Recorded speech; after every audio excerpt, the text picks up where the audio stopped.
창세기 2장 설교. 사랑하는 성도 여러분, 오늘 우리는 창세기 2장을 통해 하나님께서 창조하신 세계와 인간의 본래 모습을 살펴보고자 합니다. 창세기 1장이 우주 만물의 창조를 장엄하게 선포했다면 2장은 줌을 당겨 인간 창조의 세밀한 과정과 에덴 동산에서의 삶을 보여줍니다. 한 화가가 거대한 캔버스에 웅장한 산맥을 그렸습니다. 사람들은 그 그림의 스케일에 감탄했습니다. 그런데 그 화가는 같은 산맥을 다시 그렸는데 이번에는 산기슭에 피어있는 작은 들꽃 한 송이를 클로즈업했습니다.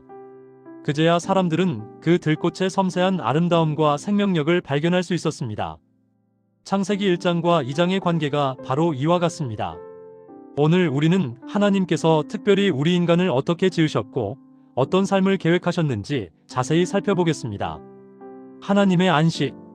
창세기 2장은 하나님께서 창조 사역을 마치시고 일곱째 날 안식하신 장면으로 시작합니다. 천지와 만물이 다 이루어지니라. 하나님이 그가 하시던 일을 일곱째 날에 마치시니 그가 하시던 모든 일을 그치고 일곱째 날에 안식하시니라. 하나님이 그 일곱째 날을 복되게 하사 거룩하게 하셨으니 여러분, 하나님께서 안식하셨다는 것은 무슨 의미일까요?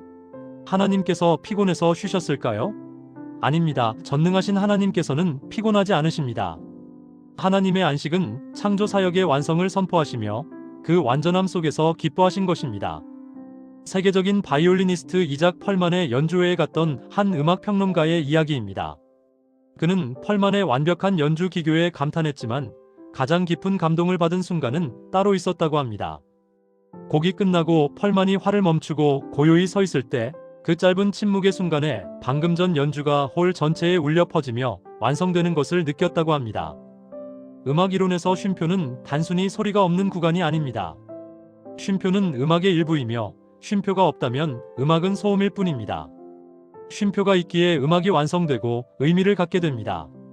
마찬가지로 하나님께서 안식일을 제정하신 것은 우리 삶의 리듬을 완성하시기 위함입니다. 끊임없이 일만 하는 삶은 아름다운 선율이 아니라 지쳐가는 소음이 될 뿐입니다.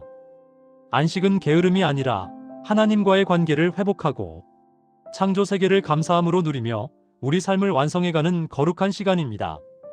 오늘날 우리는 24시간 일하는 사회에 살고 있습니다. 주말에도 이메일을 확인하고 휴가 중에도 업무 전화를 받습니다. 하지만 하나님께서는 창조의 첫 주간부터 우리에게 안식의 원리를 가르쳐 주셨습니다.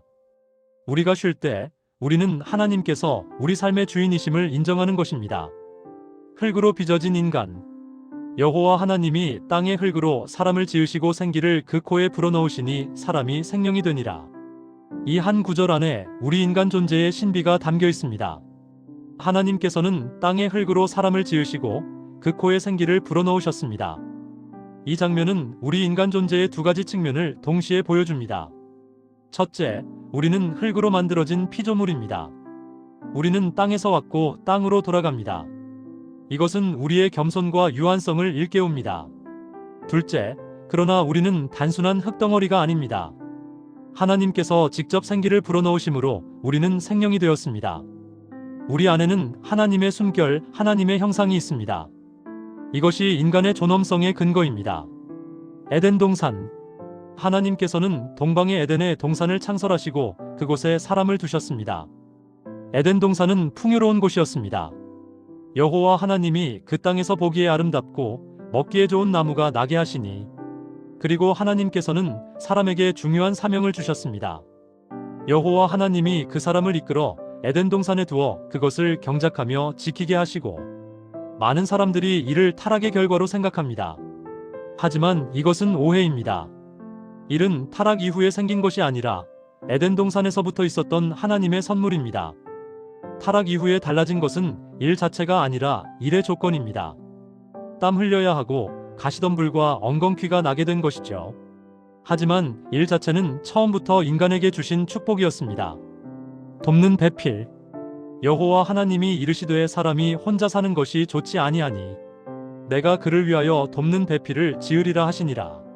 하나님께서는 아담에게 모든 짐승과 공중의 새를 이끌어 오셔서 이름을 짓게 하셨습니다.